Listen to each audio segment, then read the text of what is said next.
What is up, Legends? Martin Legend and Theodore, the Magic Mascot, back with a really cool card tutorial. So for today's one, you can do it with a borrowed deck of cards. You just need to be able to control a spectator's card to the top or the bottom of the deck.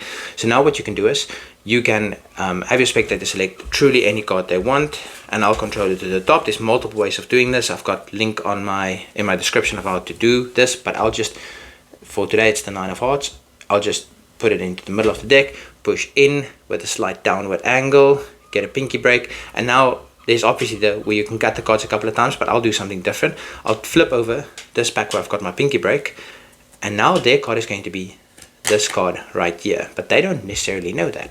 I'll say a lot of times magicians control your card to the top. That's clearly not your card. Flip this whole packet face up. A lot of times they'll control it to the bottom. That's clearly not your card.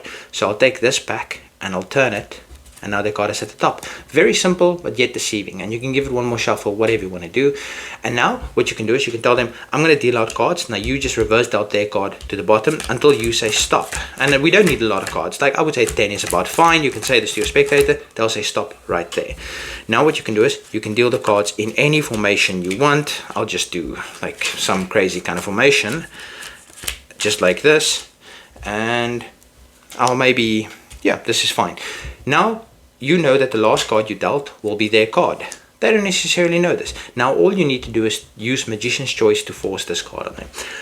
Also a link in the description of my videos how to do Magician's Choice, but it's basically asking super ambiguous questions. You'll just ask them to point at two of these piles. If they point at these two, you eliminate them. If they point at these two, you still eliminate these two piles.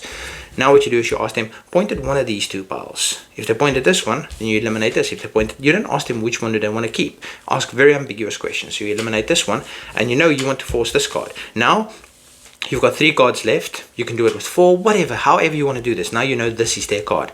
Now what you do is ask them to cover 2 cards using one hand each. So if they do these two, you eliminate this card. If they do these two, you eliminate this card. If they somehow do these two, you'll just say, well, you clearly don't like those 2 cards, and then you just reveal their card. But let's say they covered these two, you remove this one. Now you ask them to just cover 1 card. If they cover this one, you reveal this one. If they cover this one, you eliminate this one. Simple as that. Hope you guys enjoyed it. Peace.